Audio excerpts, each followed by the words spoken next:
तर मुख्यमंत्र्यांना भेटणं हा राजकीय अपराध नाही, राज्यातील प्रश्नांसंदर्भात भेट असेल। कदाचित राज ठाकरे गणपतीचं निमंत्रण द्यायला गेले असतील।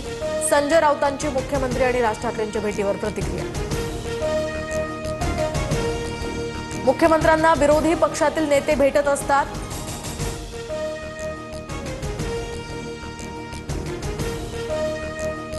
राज्यातील प्रश्नांसंदर्भात भेट असेल। कदाचित राज ठाकरे गणपतीचं निमंत्रण द्यायला गेले असतील। राऊतांची या संदर्भात प्रतिक्रिया।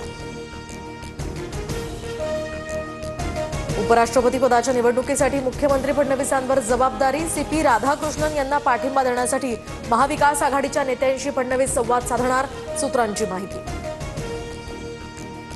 राजनाथ सिंग आणि देवेंद्र फडणवीसांचा उद्धव ठाकरेंना फोन। उपराष्ट्रपती पदासाठी सीपी राधाकृष्णन यांना पाठिंबा देण्याची विनंती, संजय राऊतांची माहिती। पुणे जिल्ह्यातील वेल्हे तालुका आता राजगड नावानं ओळखला जाणार। फडणवीसांच्या सूचनेनंतर चंद्रशेखर बावनकुळेंचा निर्णय। राजगड नावाला केंद्र सरकारची सुद्धा मान्यता।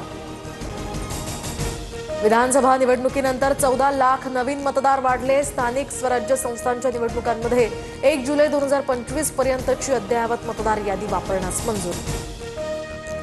शिखर बँक घोटाळा प्रकरणी रोहित पवारांना समन्स। रोहित पवारांना आज न्यायालयामध्ये हजर राहण्याची सूचना। बेळगाव जिल्ह्यात पूरस्थिती, तर गोकाकचा धबधबा पूर्ण क्षमतेनं प्रवाहित। घरांमध्ये पाणी शिरलं, जनजीवनही विस्कळीत।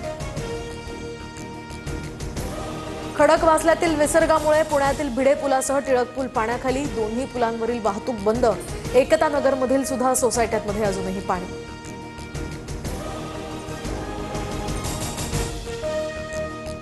कोल्हापूर जिल्ह्यातही पूरसदृश स्थिती। नागरिकांच्या घरांमध्ये पाणी साचायला सुरुवात। कोल्हापूर रत्नागिरी राज्यमार्गासह अनेक प्रमुख मार्ग बंद। हजारो हेक्टर शेतीही पाण्याखाली। सांगलीमध्ये कृष्णा नदीनं ओलांडली धोक्याची पातळी। सांगलीत सखल भागांमध्ये कृष्णेचं पाणी। नागरिकांच्या घरांमध्ये सुद्धा पाणी। आतापर्यंत 150 नागरिकांचं स्थलांतर।